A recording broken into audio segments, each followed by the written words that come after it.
একটি নিষ্পাপ শিশু ক্লাসে বসে থাকা অবস্থায় হঠাৎ কাঁপতে শুরু করলো, যেন কেউ তার শিরায় বিষ ঢেলে দিয়েছে। সব ছাত্রছাত্রী আতঙ্কিত হয়ে গেল। শিক্ষক ছুটে এলেন এবং মুহূর্তের মধ্যেই শিশুটির শরীর মাটিতে লুটিয়ে পড়ল। কেউ ভাবতেও পারেনি যে এই সব কিছু এত দ্রুত কিভাবে ঘটে গেল। বাইরে রোদ ছিল, স্কুলের ঘণ্টা বাজছিল, কিন্তু সেই শিশুটির শ্বাস থমকে গিয়েছিল। আর এই দৃশ্য দেখে সেখানে উপস্থিত প্রতিটি মানুষের বুক কেঁপে উঠল। এখন আপনি ভাববেন যে এর সাথে টমেটো ক্যাচাপের কি সম্পর্ক, কিন্তু আসল সত্য এখান থেকেই শুরু হয়। এই ঘটনার পর খাদ্য ইন্ডাস্ট্রির খেলা ফাঁস করতে চান এমন কিছু মানুষ সরাসরি সেই স্কুলে আসেন। তারা বাচ্চাদের সরাসরি একটি প্রশ্ন করলেন, তোমরা কি টমেটো ক্যাচাপ খাও? প্রায় সবার হাত উঠে গেল, কারণ টিফিনে সিঙ্গারা হোক বা পাউরুটি, আলুর টিকিয়া হোক বা পিৎজা, বাচ্চারা আনন্দের সাথে সেই লাল রঙের মিষ্টি টক জিনিসে ডুবিয়ে খায়। কিন্তু আসল রহস্য সেখানেই উন্মোচিত হলো। তারা বাচ্চাদের টমেটো ক্যাচাপের বোতলের লেবেল পড়া শেখালেন।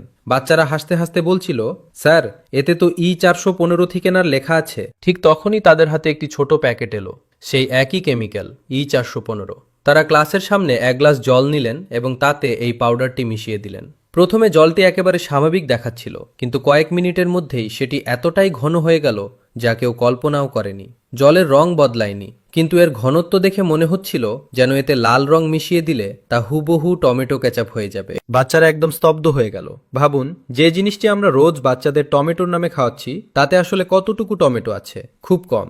আসল সত্য হলো সেই বোতলটি ভরা থাকে chemical, thickener, stabiliser, acidity regulator, preservatives, colour এবং হাই ফ্রুক্টোজ সুগার দিয়ে। যে লেবেলগুলোতে লাল লাল টমেটোর ছবি ছাপা আছে, আসলে সেগুলোতে মাত্র সামান্য শতাংশ টমেটো থাকে। বাকি সবকিছু বৈজ্ঞানিক ল্যাবে তৈরি এমন সব পদার্থ যা দেখতে তো খাবারকে সুস্বাদু করে তোলে, কিন্তু শরীরকে ধীরে ধীরে আঁকড়ে ধরে। আপনি কি কখনো ভেবেছেন কেন বাচ্চারা প্রায় ক্লান্তি, মাথা ব্যথা বা হঠাৎ দুর্বলতার অভিযোগ করে?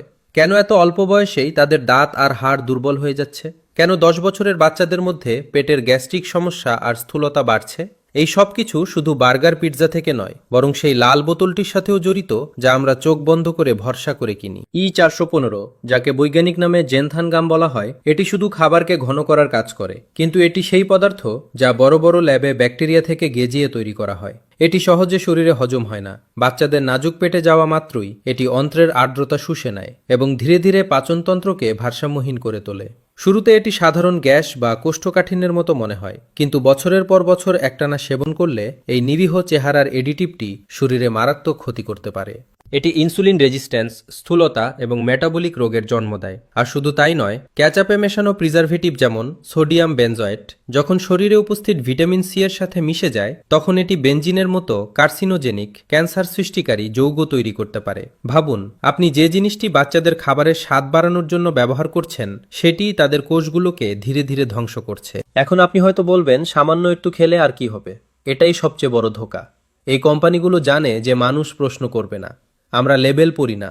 বাচ্চা কান্নাকাটি করলেই আমরা সাথে সাথে তার প্লেটে ক্যাচাপ দিয়ে দিই। সপ্তাহ, মাস এবং বছরের পর বছর ধরে এই স্লো পয়জন শরীরে জমা হতে থাকে। একদিন হঠাৎ কারো রক্তচাপ বেড়ে যায়, কারো সুগার ধরা পড়ে, আবার কারো হার্ট জবাব দিয়ে দেয়। আমরা ভাবি এসব হয়তো লাইফস্টাইলের কারণে হচ্ছে, কিন্তু আসলে এগুলো আমাদের প্লেটে থাকা সেই লুকিয়ে থাকা রাসায়নিকের ফল। আপনি কি জানেন, আমেরিকা এবং ইউরোপের অনেক জায়গায় বাচ্চাদের জন্য এই ধরনের এডিটিভসের ওপর কড়া নিয়ম আছে, কিন্তু আমাদের মতো দেশগুলোতে এই কোম্পানিগুলো নির্ভয়ে বোতল বিক্রি করে যাচ্ছে, কারণ এখানকার মানুষ লেবেল পড়ে না, শুধু টিভির বিজ্ঞাপন দেখে ভরসা করে নেয়। এখন আপনার কাছে প্রশ্ন, আপনি কি চান যে আমাদের দেশে এই ক্যাচাপ পুরোপুরি নিষিদ্ধ হোক, নাকি সিগারেটের প্যাকেটের মতো এর বোতলেও বড় অক্ষরে সতর্কবার্তা লেখা থাকুক? নিচের কমেন্ট বক্সে আপনার মতামত অবশ্যই জানান এবং এই ভিডিওটি শেয়ার করতে ভুলবেন না, কারণ আপনার কণ্ঠস্বর এবং একটি শেয়ারই এই সত্যকে আরও দূরে পৌঁছে দিতে পারে।